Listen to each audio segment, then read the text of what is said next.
بسم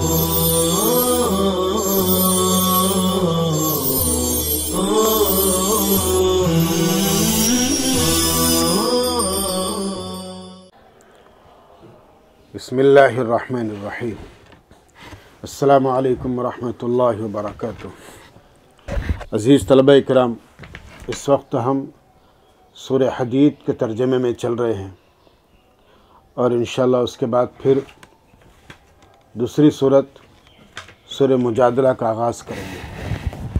قرآن کریم کے آیات ہیں، بسم اللہ الرحمن الرحیم، وَلَقَدْ أَرْسَلْنَا نُوحًا وَإِبْرَاهِيمَ وَجَعَلْنَا فِي ذُرِّيَّتِهِمَا النُّبُوَّةَ وَالْكِتَابَ فَمِنْهُمْ مُهْتَدٍ وَكَثِيرٌ مِّنْهُمْ فَاسِقُونَ۔ اللہ تعالیٰ فرماتے ہیں، اور بخود واقعی یہ ہے کہ ہم نے نوح اور ابراہیم کو بھیجا، ہم نے نوح اور ابراہیم کو بھیجا اور دونوں کی اولاد میں پیغمبری اور آسمانی کتابوں کا سلسلہ جاری رکھا۔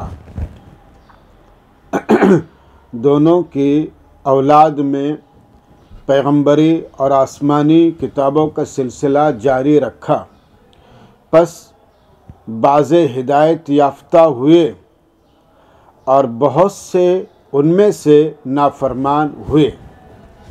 اس کے بعد پھر اللہ تعالیٰ فرماتے ہیں، پھر ہم نے ایک بعد دیگرے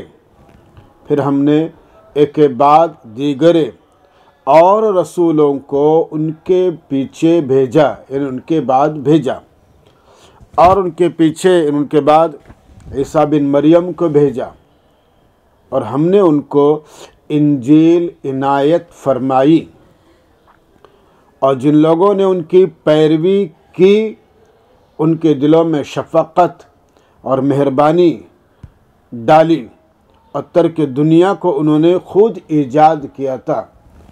اور رہبانیت کہتے ہیں ترک دنیا کو انہوں نے خود ایجاد کیا تھا، ہم نے اس کو ان پر واجب نہیں کیا تھا، ما کتبنا علیہم، مگر انہوں نے اللہ کی رضا جوئی کے لیے اس کو ایجاد کیا، سو انہوں نے اس کا وہ لحاظ نہیں رکھا جو لحاظ رکھنے کا حق تھا۔ بس ہم نے ان میں سے ایمان لانے والوں کو ان کا ثواب دیا، اور ان میں سے زیادہ تر نافرمان تھے، یعنی بدعت کہتے ہیں بچوں ایسا کام کرنا جس کے اصل کتاب و سنت اور قرون مشہود بالخیر میں نہ ہو، اور اس کو دین اور ثواب کا کام سمجھ کر کیا جا رہا ہو، تو اس لیے یہ فطرت سے بہرحال فطرت اور اعتدال سے متجاوز ہوتا ہے، اس لیے دین نہیں ہے۔ اور آگے اللہ فرماتے ہیں، یا ایھا الذین آمنوا اتقوا اللہ وآمنوا برسولہ یؤتکم کفلین من رحمتہ ویجعل لکم نورا تمشون بہ ویغفر لکم واللہ غفور رحیم، کہ ایمان رکھنے والو یا ایمان والو، اللہ سے ڈرو اور اس کے رسول پر ایمان لاؤ، اللہ تعالیٰ تمہیں اپنے رحمت سے 2 حصے دیں گے، اور تمہیں ایسا نور عنایت فرمائیں گے جسے تم لیے چلو گے، اور تمہاری خطاؤں کو بخش دیں گے، اور اللہ بڑے بخشنے والے بڑے رحم فرمانے والے ہیں، تاکہ اہل کتاب جان لیں کہ وہ اللہ کے فضل کے کسی بھی جز پر دسترس نہیں رکھتے، اور یہ کہ فضل اللہ کے ہاتھ میں ہے، وہ جس کو چاہیں گے دیں گے، اور اللہ بڑے فضل والے ہیں۔ یعنی یا الذین آمنوا سے خطاب ہمیشہ اس امت کے مومنین سے ہوتا ہے، مگر اس آیت میں اہل کتاب سے خطاب ہے، اور بالقوہ یا مجاز یا ما یعول کے اعتبار سے مؤمنین ہیں، اور ان کو دوہرا ثواب اس لیے ملتا ہے کہ ان کے لیے نبی پاک صلی اللہ علیہ وسلم پر ایمان لانا بھاری ہے، اور ثواب بقدر مشقت ہوتا ہے، اس لیے ان کو دوہرا ثواب کہا گیا ہے۔ اور اب آگے ہم آغاز کرنے جا رہے ہیں سورہ مجادلہ کا۔ مجادلہ یہ باب مفعلہ کا مصدر ہے، اس کے معنی بحث کرنا، آپس میں بحث کرنا، جھگڑا کرنا، کٹ حجتی کرنا۔ گزشتہ سورت کے آخری 2 آیتوں میں اہل کتاب یہود و نصارہ کو آخری پیغمبر پر ایمان لانے کی دعوت دی گئی تھی، اور اس کو یہ کہا گیا تھا کہ دعوت قبول کریں، لیکن ان دعوت قبول نہیں کی۔ ان کو آخری آیت میں یہ سمجھایا تھا کہ نبوت اور کتاب کسی قوم کی میراث نہیں ہے، بلکہ اللہ کا فضل ہے، اور اللہ اپنے فضل جس کو چاہے عنایت فرما دے۔ اور اس صورت کے شروع میں اشارہ ہے کہ وہ یہ دعوت قبول نہیں کریں گے، کٹ حجتی کریں گے، اور یہود آج تک یہی کہتے ہیں کہ موسیٰ آخری رسول ہیں، اور تورات اللہ کی آخری کتاب، اس کے بعد نہ کوئی کتاب نہ رسول۔ اور عیسائی بھی ایسی ہی بات کہتے ہیں۔ ان کا یہ جھگڑا قیامت تک چلے گا، اور ان کی کٹ حجتی کے بھی ختم نہیں ہونے والی۔ تو اس صورت کا ما سبق سے ربط ہے، اور عام ربط واضح ہے۔ یہ صورت مدنی ہے۔ اچھا، اس صورت کے شروع میں کچھ شان نزول کچھ اس طرح ہے کہ حضرت اوس بن صامت رضی اللہ تعالیٰ عنہ نے اپنی بیوی خولہ بنت ثعلبہ، حضرت اوس بن صامت رضی اللہ تعالیٰ عنہ نے اپنی بیوی خولہ بنت ثعلبہ رضی اللہ عنہ سے زہار کیا۔ جاہلیت میں زہار سے بیوی ہمیشہ کے لیے حرام ہو جاتی تھی۔ تو خولہ خدمت نبوی میں حاضر ہوئیں اور ماجرا بیان کیا۔ آپ صلی اللہ علیہ وسلم نے پہلے سے جو حکم تھا وہ بتایا، کیونکہ ابھی تک اسلامی شریعت میں کوئی حکم نازل نہیں ہوا تھا۔ خولہ نے آپ سے جھگڑا کرنا شروع کر دیا کہ یہ کیا، اور اللہ سے فریاد کی۔ پس زہار کا حکم اس وقت نازل ہوا کہ زہار سے حرمت معبدہ نہیں ہوتی، مؤقتہ ہوتی ہے، کہ کفارہ دینے پر حرمت ختم ہو جاتی ہے۔ تو اس اعتبار سے اس موقع پر ان آیات کا نزول ہوا ہے۔ قرآن کریم کی آیات ہیں، قد سمع اللہ قول التی تجادلک فی زوجہا وتشتکی الی اللہ واللہ یسمع تحاورکما ان اللہ سمیع بصیر۔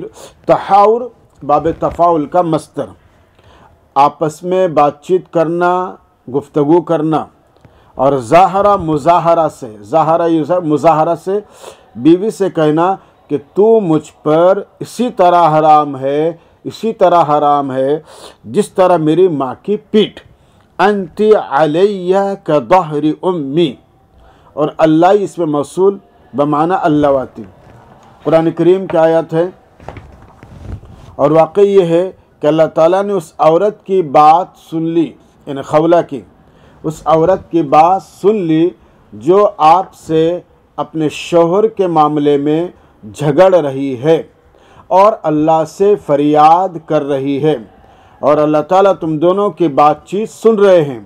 بے شک اللہ سب کچھ سننے والے، سب کچھ دیکھنے والے ہیں۔